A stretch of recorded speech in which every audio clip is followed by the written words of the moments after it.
অনেকেই প্রশ্ন করে থাকেন বাচ্চার স্মৃতিশক্তি কেন কম হয়ে থাকে। মূলত এর প্রধান দুটো কারণ রয়েছে। প্রথমটা হলো বংশগত বা জেনেটিক প্রভাব, অন্যটি হলো ভুল প্যারেন্টিং।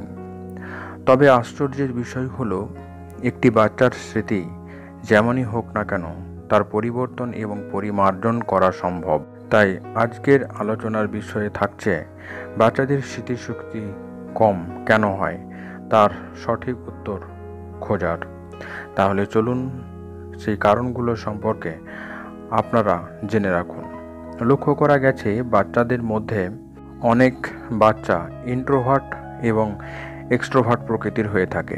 ইন্ট্রোভার্ট বাচ্চারা খুব কম কথা বলে, তারা অনেক কথা এবং ঘটনাকে তারা মনের মধ্যে চেপে রাখে, তারা অনেক বেশি ভাবুক প্রকৃতির হয়।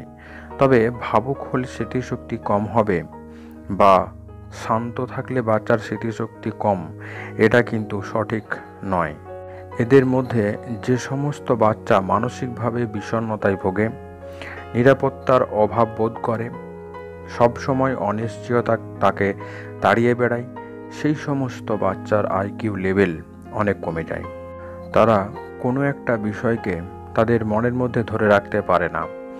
আবার বাচ্চা যদি কোনো বিষয়ে ব্যর্থ হয় তাহলে তার মনের মধ্যে যে আত্মগ্লানির প্রভাব পড়ে, এর থেকেও বাচ্চার স্মৃতিশক্তি দুর্বল হয়ে পড়ে।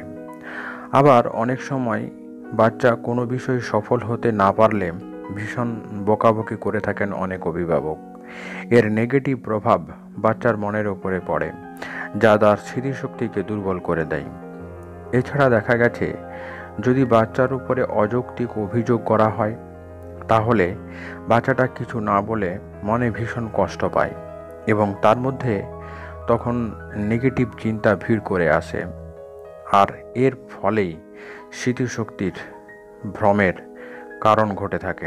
অনেক সময় দেখা গেছে যে বাচ্চারা শান্ত থাকে, কিন্তু অন্য একটা বাচ্চা এসে সেই শান্ত বাচ্চার মাকে বলল তার ছেলে তাকে মেরেছে।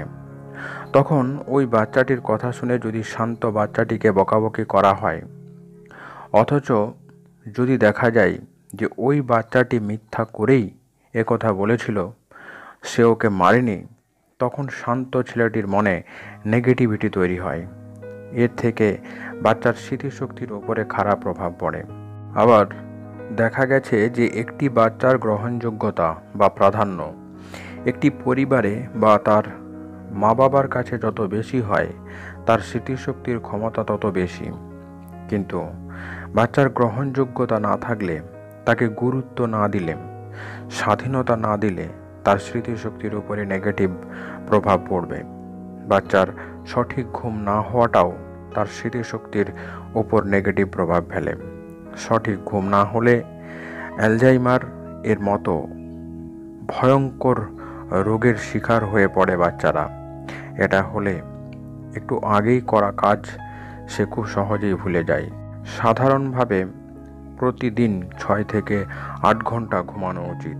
এছাড়া বাচ্চাটি যদি দীর্ঘদিন ধরে হতাশায় ভোগে, সে যদি খিটখিটে হয়ে যায়, রাগী হয়ে পড়ে, তার এই আচরণ স্মৃতিশক্তিকে দুর্বল করতে থাকে। গবেষণা থেকে এটাও উঠে এসেছে যে অত্যধিক মিষ্টি খাবার স্মৃতিশক্তিকে দুর্বল করে দেয়। মিষ্টি মস্তিষ্কের নিউরো কানেকশনকে দুর্বল করে স্মৃতিশক্তির উপরে নেগেটিভ প্রভাব ফেলে।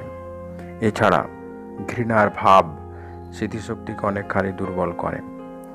আশা করি সকলেই এই সমস্ত বিষয়গুলো সম্পর্কে সচেতন হবেন এবং আপনাদের সচেতনতায় আপনার সন্তানের ভবিষ্যৎ সুরক্ষিত হবে। আপনারা সঠিক প্যারেন্টিংয়ের মাধ্যমে আপনাদের সন্তানকে বড় করে তুলুন, দেখবেন সমস্ত সমস্যা দূর হয়ে গেছে। আজকের ভিডিওটি এই পর্যন্তই। কেমন লাগলো আজকের এই ভিডিও অবশ্যই কমেন্ট বক্সে লিখে জানান। যারা এই চ্যানেলে নতুন তারা অবশ্যই চ্যানেলটিকে সাবস্ক্রাইব করে চ্যানেলের সঙ্গে থাকুন।